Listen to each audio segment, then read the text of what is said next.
Hello again everyone, welcome back to part 2 of the Spring Cleaning Jam showcase.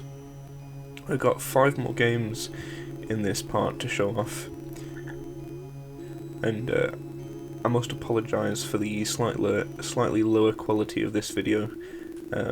I just wanted to get this out on Saturday so I could at least have some videos that come out just a week apart from each other rather than a month, but there we go. The first one that we've got here is Overheal, and you might remember this from the video that I did at the very end of last year, which was the 2023 Winter Game Jam, 32-bit Game Jam. So there's a bunch of new stuff in here. All of the models look a lot more detailed and professional. There's some new animations in there as well, and overall they've done quite a good job of polishing everything up.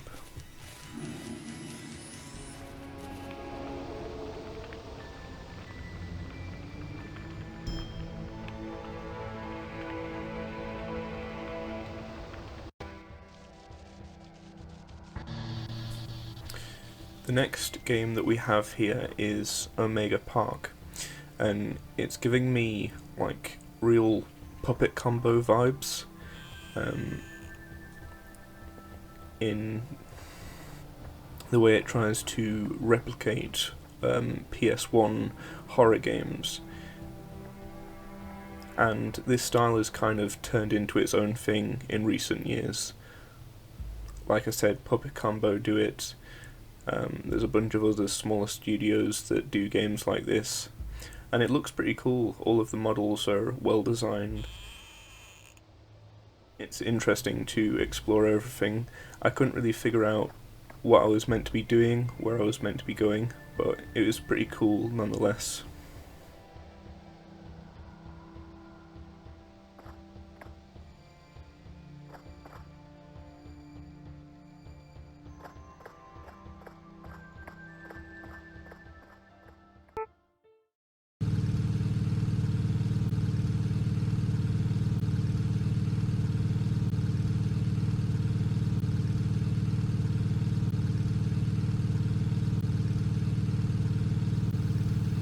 Okay, this next game is Eldritch Moon, and it almost seems like kind of a mixture of Harvest Moon and Pokemon, in a way. It's made in RPG Maker, I think, and it's about this man who inherits a farm from his grandfather, and there's like a rift between this world and a parallel world. It's an interesting little game. I didn't manage to get very far in it, but yeah, it's cool.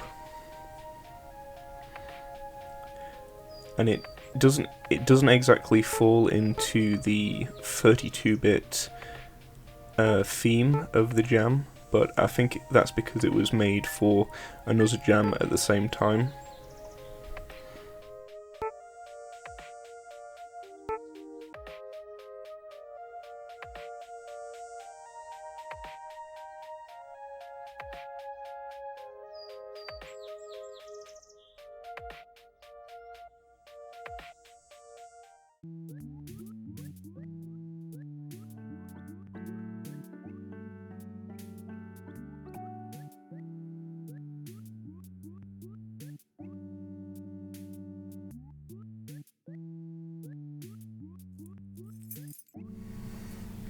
We've just got a little friend come to join us.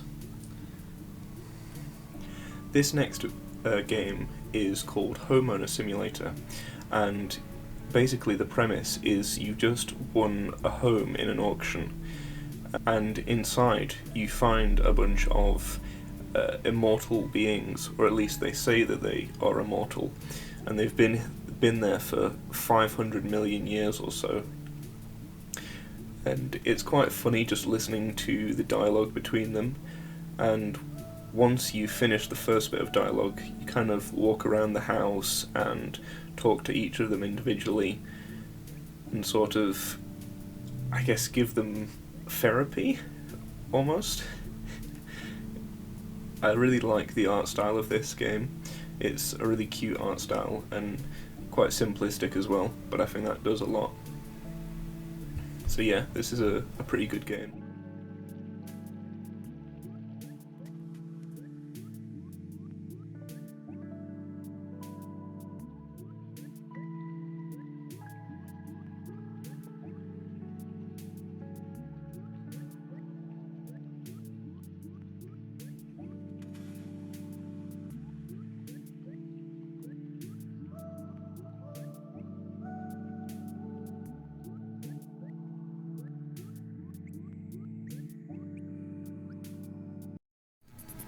Okay, last but definitely not least is Liquidator, and this has got to be my favourite game out of the jam.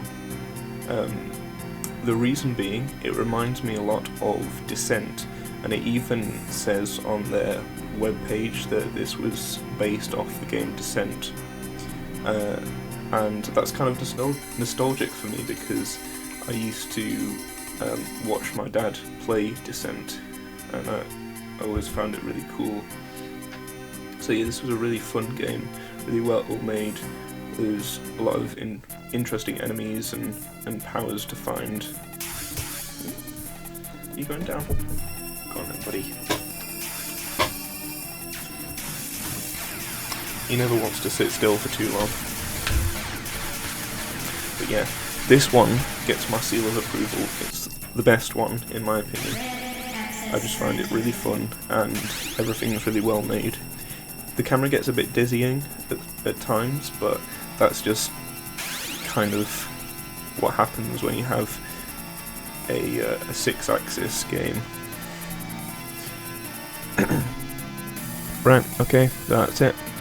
I really hope that you enjoyed this, both part 1 and part 2, and if you did, please like and subscribe and leave a comment as well. And I'll leave all of the links to these games down in the description so that you can check them out.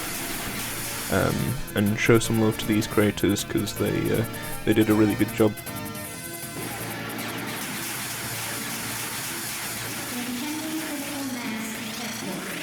Evacuate to safe distance.